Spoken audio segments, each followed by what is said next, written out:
you know, when you have a senior executive who fits that description, you, as well as anyone in the organization, knows how costly that is, both in the dollars and in the lack of leadership, right? Because they're not, you know what's happening? They're psychologically checking out if they haven't already checked out.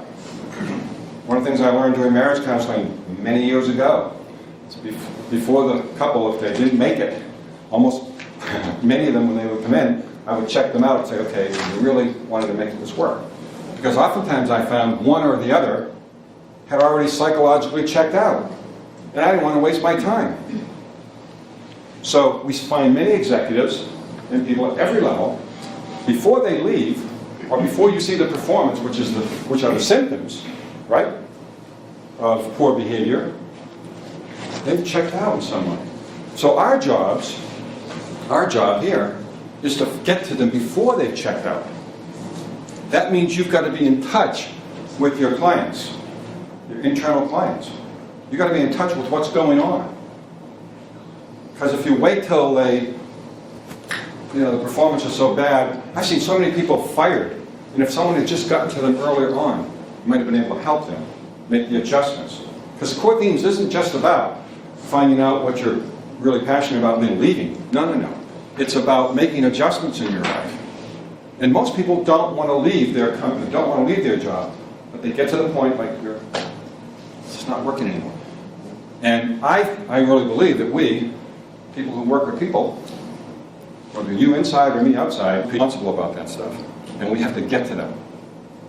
Because there's an enormous waste of talent that just goes out the door. It's enormous. Any other? Yes?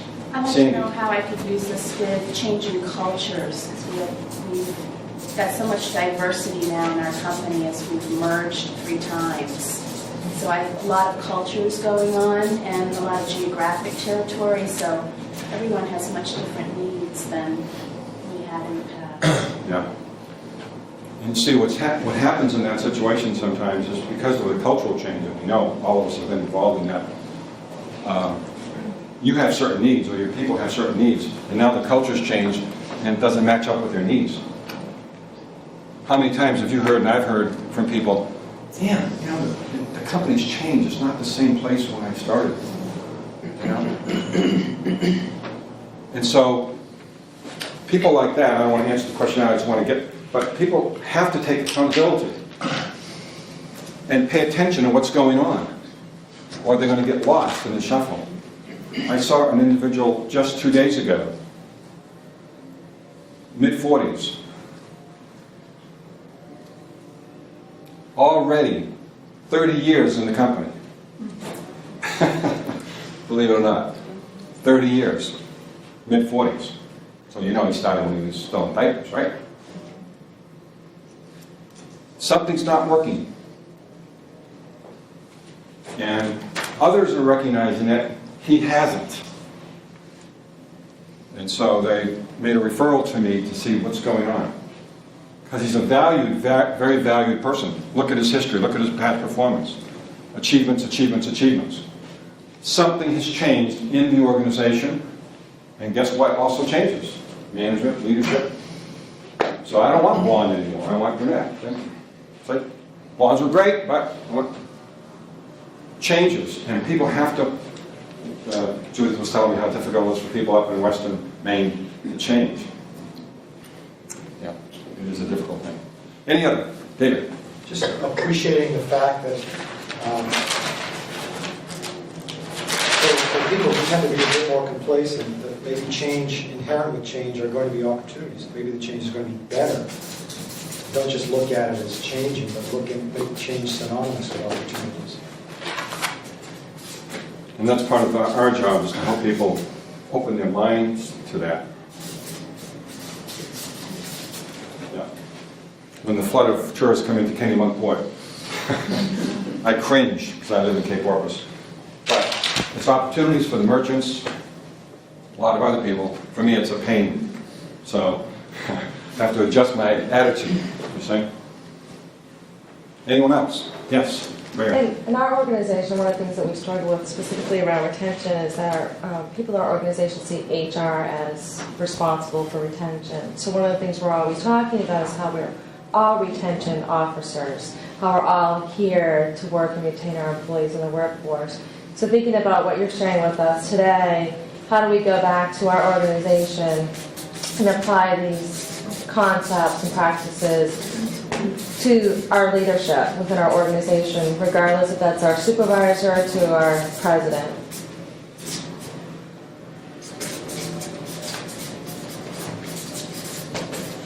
Okay, anyone else? Yes, I'm fine. First name, I can't see it. Lori? Yeah. Hi. Hi. I guess I'm curious about, along the lines of retention, if we all know and understand that 70% of turnover is often linked to the supervisor rather than the work. I'm curious about how this fits in with that. So we're going to blame the supervisor? Well, statistically, I'm just asking. people join an organization because of the job, but statistically they leave because of the supervisor or something in the work environment. So often when they're coming to us, it's not necessarily because they lack passion in their work, it's that the work environment has somehow impacted them. So Right. I'm curious about how this fits in. Okay, yeah. Going to get into that a little later in terms of the three principles associated with core themes.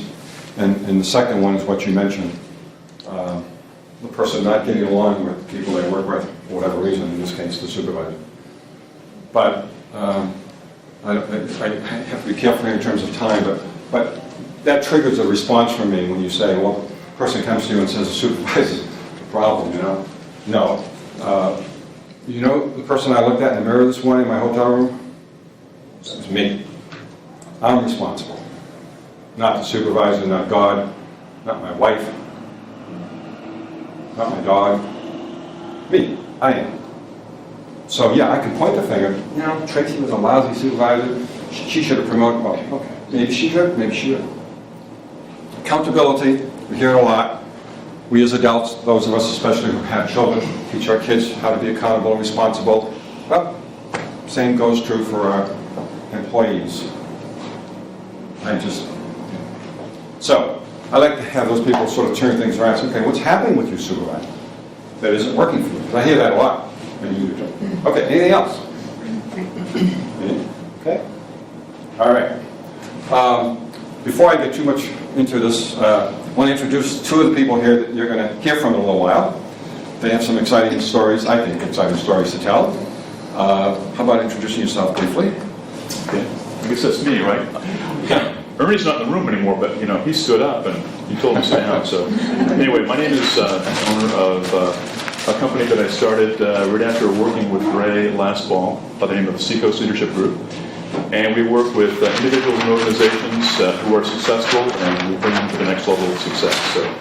But I appreciate the opportunity to be here and support Ray in what I think is incredibly important work. And Miss Nancy Forrester without Rachel.